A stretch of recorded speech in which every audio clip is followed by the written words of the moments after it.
Hello dear friends, welcome to Ram wealth. నా పేరు రామ్, నేను సిఎఫ్ఏ చార్టర్ హోల్డర్ని. మనం ఈ సెషన్లో డీమ్యాట్ అకౌంట్ ఓపెన్ చేసే ముందు ఏమేం ఛార్జెస్ ఉంటాయి అవన్నీ కూడా డీటెయిల్గా డిస్కస్ చేద్దాం. జనరల్గా డీమ్యాట్ అకౌంట్ ఓపెన్ చేసే ముందు మనం బ్రోకరేజ్ ఛార్జెస్ గురించి తెలుసుకుంటాము. మనకు బ్రోకరేజ్ ఛార్జ్ ఎంత ఉంటుంది, ఇంట్రాడేకి ఎంత ఉంటుంది, డెలివరీకి ఎంత ఉంటుంది అని తెలుసుకుంటాము. చాలామంది ఇంకా వేరే ఛార్జెస్ ఉంటాయి డీమ్యాట్ అకౌంట్ ట్రాన్సాక్షన్స్ చేసేటప్పుడు. వేరే charges like security transaction tax కానివ్వండి, స్టాంప్ డ్యూటీ కానివ్వండి, ఎక్స్చేంజ్ ట్రాన్సాక్షన్ ట్యాక్స్ కానివ్వండి, వీటి మీద వేసే జిఎస్టీ కానివ్వండి, ఇలాంటి డిఫరెంట్ ఛార్జెస్ చాలా ఉంటాయి. వీటి గురించి చాలామందికి తెలియదు అనమాట. సో వీటి గురించి కూడా తెలుసుకోవటం చాలా అవసరం. ఎందుకంటే మనం అకౌంట్ ఓపెన్ చేసిన తర్వాత ఇద్దరు ఇంట్రాడే అన్నా చేస్తుంటాం, లేకుంటే డెలివరీకి షేర్స్ అన్నా కొనిపెట్టుకుంటాము.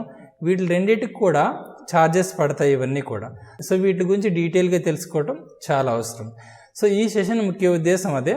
ఈ సెషన్లో నేను ఒక ఎగ్జాంపుల్ తీసుకొని డిస్కౌంట్ బ్రోకర్లో ఇన్వెస్ట్ చేస్తే మనకి ఎంతెంత ఛార్జెస్ పడతాయి, లేకుంటే ఫుల్ సర్వీస్ బ్రోకర్లో ఇన్వెస్ట్ చేస్తే మనకి ఎంతెంత ఛార్జెస్ పడతాయి, అది ఇంట్రాడేలో ఎలా పడతాయి, డెలివరీ తీసుకుంటే ఎలా పడతాయి అన్నది కూడా డీటెయిల్గా డిస్కస్ చేద్దాం. చాలామందికి ఇంట్రాడే అంటే ఏంటి, డెలివరీ అంటే ఏంటి కూడా తెలియదు. ఇంట్రాడే అంటే మనం ఇదే రోజు షేర్స్ పర్చేజ్ చేసి అమ్మేసామనుకోండి, దాన్ని ఇంట్రాడే అంటాం. డెలివరీ అంటే ఈరోజు షేర్స్ కొని రేపు అమ్మినా, లేకుంటే 1 వీక్ తర్వాత అమ్మినా, లేకుంటే 1 ఇయర్ తర్వాత అమ్మినా కూడా, సో దాన్ని డెలివరీ అంటాం అనమాట.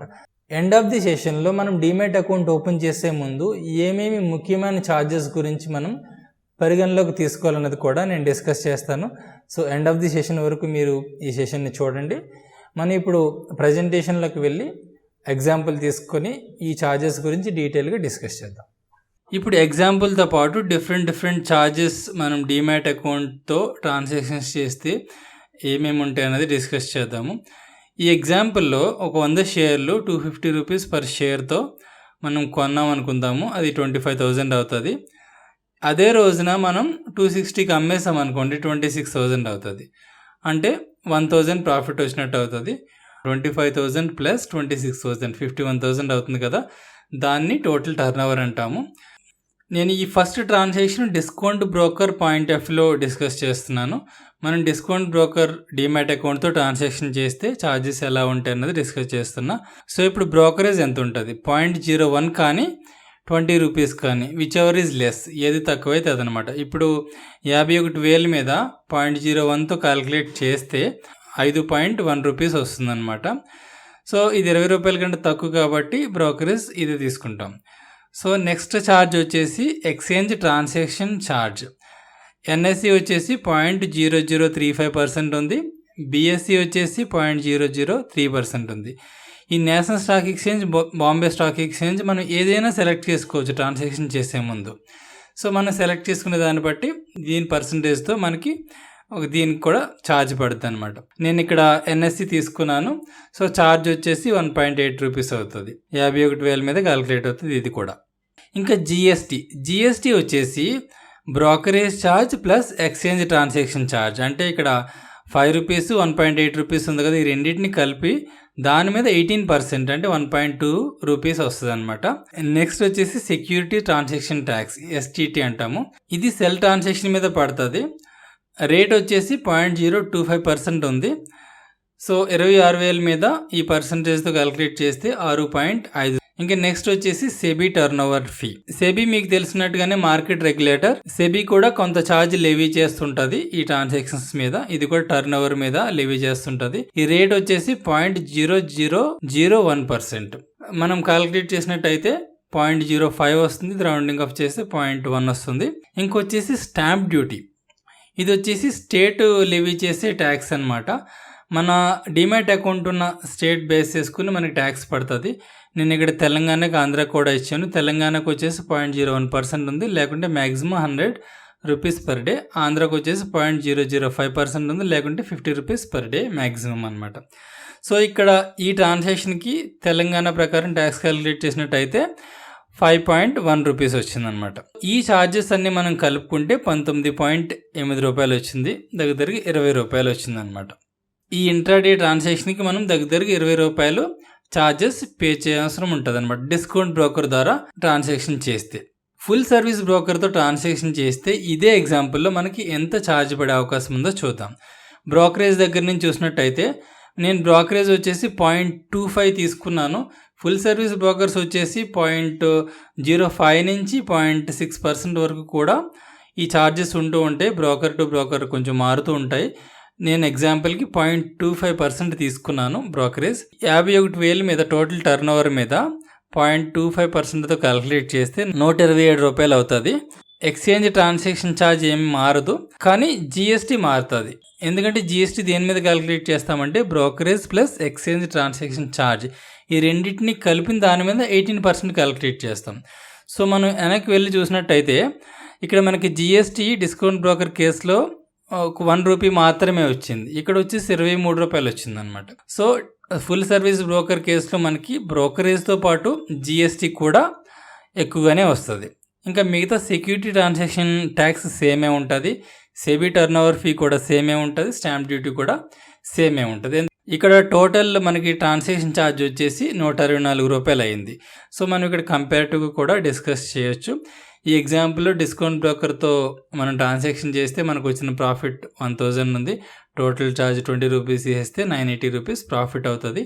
ఫుల్ సర్వీస్ బ్రోకర్తో చేసినట్టయితే ప్రాఫిట్ సేమే ఉంటుంది 1000, కానీ మనకు వచ్చిన టోటల్ ఛార్జ్ వచ్చేసి 124 రూపాయలు అయింది. నెట్ ప్రాఫిట్ వచ్చేసి 836 రూపాయలు అవుతుంది. ఇప్పటి వరకు మనం ఇంట్రాడే గురించి డిస్కస్ చేసాము. ఇప్పుడు వచ్చేసి షేర్స్ డెలివరీ తీసుకుంటే ఛార్జెస్ ఎలా ఉంటాయి అన్నది డిస్కస్ చేద్దాం. ఇంతకుముందులా ఇప్పుడు కూడా డిస్కౌంట్ బ్రోకర్ని యూజ్ చేసుకొని మనం షేర్స్ కొంటే ఎలా ఉంటుంది అన్నది డిస్కస్ చేద్దాము. ఈ ఎగ్జాంపుల్లో ఒక 500 షేర్లు 100 రూపీస్ పర్ షేర్తో కొన్నాము. సో దానికి 50,000 అయింది. ఒక 1.5 ఇయర్ ఆర్ 2 ఇయర్స్ తర్వాత దాన్ని అమ్మేసామనుకోండి 160 రూపాయలు పర్ షేర్తో 80,000 వస్తుంది. మనకి ఇక్కడ వచ్చే ప్రాఫిట్ వచ్చేసి 30,000 ఉంటుంది. టోటల్ టర్న్ ఓవర్ వచ్చేసి 130,000 అంటాం. సో ఇంకా బ్రోకరేజ్ ఛార్జెస్ వచ్చేసి డిస్కౌంట్ బ్రోకర్స్కి ఆల్రెడీ మనం ఇంతకుముందు కూడా డిస్కస్ చేసాం వేరే వీడియోస్లో.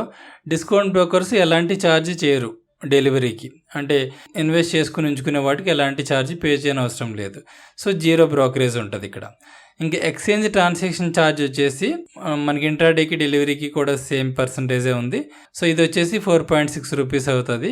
నెక్స్ట్ ఛార్జ్ వచ్చేసి డిపి ఛార్జెస్. ఇది డిపాజిటరీ పార్టిసిపెంట్ ఛార్జెస్ అనమాట. ఇండియాలో 2 డిపాజిటరీ పార్టిసిపెంట్స్ ఉన్నారు, ఒకటి NSDL, 2 CDSL. సో వీళ్ళిద్దరూ కూడా మన షేర్స్ని వీళ్ళు డిజిటల్ ఫామ్లో భద్రపరుస్తారు అనమాట. సో వీళ్ళ ఛార్జ్ వచ్చేసి 10 రూపాయల నుంచి 20 రూపాయల మధ్యలో ఉంటుంది. సో మనం 15 రూపీస్ తీసుకుందాము ఫర్ ట్రాన్సాక్షన్కి.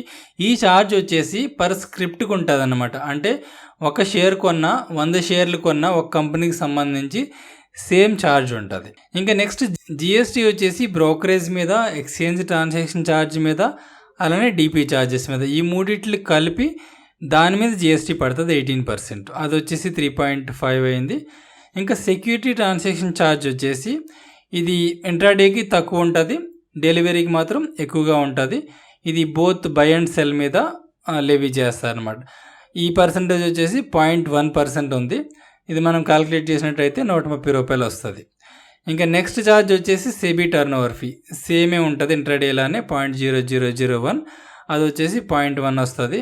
ఇంకా నెక్స్ట్ ఛార్జ్ వచ్చేసి స్టాంప్ డ్యూటీ. ఇది ఇంట్రాడేకి డెలివరీకి కొన్ని స్టేట్స్లో మారుతుంటుంది, కాకపోతే మన తెలంగాణలో ఆంధ్రాలో కూడా పెద్దగా ఏమీ చేంజెస్ లేవు. సో సేమ్ ఉంది. ఇక్కడ స్టాంప్ డ్యూటీ వచ్చేసి 13 రూపాయలు అవుతుంది తెలంగాణ కేసులో. సో ఈ ట్రాన్సాక్షన్ టోటల్ ఛార్జ్ వచ్చేసి 166 రూపాయలు అవుతుంది. మనకి ఇక్కడ గుర్తుంచుకోవాల్సిన విషయం ఏంటంటే ఏమాత్రం బ్రోకరేజ్ లేకుండా, ఏమీ బ్రోకరేజ్ పే చేయకపోయినా కూడా మిగతా ట్రాన్సాక్షన్ ఛార్జెస్ అన్నీ కలుపుకొని 166 రూపాయలు ఈ ట్రాన్సాక్షన్కి అవుతుందన్నమాట మనకి. ఇంకా ఈ ఛార్జెస్ ఫుల్ సర్వీస్ బ్రోకర్ని మనం సెలెక్ట్ చేసుకుని full service broker demat account ఉపయోగిస్తున్నట్టయితే ఎలా ఉంటుంది. ఫుల్ సర్వీస్ బ్రోకర్స్ వచ్చేసి డెలివరీకి అయితే 0.6 వరకు కూడా తీసుకుంటుంటారు. నేను ఈ ఎగ్జాంపుల్లో 0.3% తీసుకుంటున్నాను. సో బ్రోకరేజ్ వచ్చేసి ఈ ట్రాన్సాక్షన్కి 153 రూపాయలు అవుతుంది. ఎక్స్చేంజ్ ట్రాన్సాక్షన్ ఛార్జ్ వచ్చేసి 4.6, అదేమీ మారదు. డిపి ఛార్జెస్ కూడా ఏమీ మారవు. జిఎస్టీ చేంజ్ అవుతుంది, ఎందుకంటే జిఎస్టీ దేని మీద క్యాలిక్యులేట్ అవుతుంది? Brokerage plus exchange transaction charge plus DP charges, ఈ మూడింటిని కలిపి దాని మీద 18% క్యాలిక్యులేట్ అవుతుంది. సో జిఎస్టీ కూడా ఎక్కువగానే వస్తుంది, 31 రూపీస్ వస్తుంది ఈ కేసులో. సెక్యూరిటీ ట్రాన్సాక్షన్ ట్యాక్స్ వచ్చేసి 130 రూపీస్ వస్తుంది, సేమే ఉంటుంది. సెబీ టర్న్ ఓవర్ ఫీ కూడా సేమే ఉంటుంది, 0.1 వస్తుంది. స్టాంప్ డ్యూటీ కూడా 13 రూపీస్ వస్తుంది. ఇక్కడ షేర్ డెలివరీకి టోటల్ ఛార్జెస్ వచ్చేసి ఈ ఎగ్జాంపుల్లో 346 రూపాయలు అవుతున్నాయి. ఇంకా ఈ ట్రాన్సాక్షన్లో కంపేరిటివ్గా మనకి ఎంత ప్రాఫిట్ వచ్చింది, ఎంత ఛార్జెస్ ఉన్నాయో అవి డిస్కస్ చేసినట్టయితే ప్రాఫిట్ సేమే ఉంటుంది. ఫుల్ సర్వీస్ బ్రోకర్కి డిస్కౌంట్ బ్రోకర్కి 30,000 వచ్చింది. టోటల్ ఛార్జ్ వచ్చేసి డిస్కౌంట్ బ్రోకర్ కేసులో 166 రూపాయలు అయింది.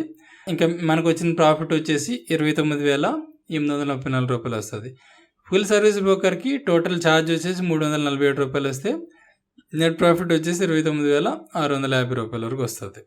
సో ఇది ఎగ్జాంపుల్ బేస్ చేసుకుని మనం ఇంట్రాడేకి చూసాము, అలానే డెలివరీకి కూడా చూసాము. ఇంకా వేరే అదర్ ఛార్జెస్ కానీ ట్యాక్సెస్ కానీ ఏమేమి ఉంటాయి మనం ఒక షేర్స్ కొన్నప్పుడు అమ్మినప్పుడు, అవి కూడా ఒకసారి డిస్కస్ చేద్దాము. యాన్యువల్ మెయింటెనెన్స్ ఛార్జ్ ఉంటుంది ప్రతి డీమ్యాట్ అకౌంట్కి, అది 300 నుంచి 900 రూపాయల వరకు ఉంటుంది. అది కంపెనీకి మారుతుంటుంది. అకౌంట్ ఓపెనింగ్ ఛార్జెస్ వచ్చేసి 0 నుంచి 1000 రూపీస్ వరకు కూడా ఉంటాయి.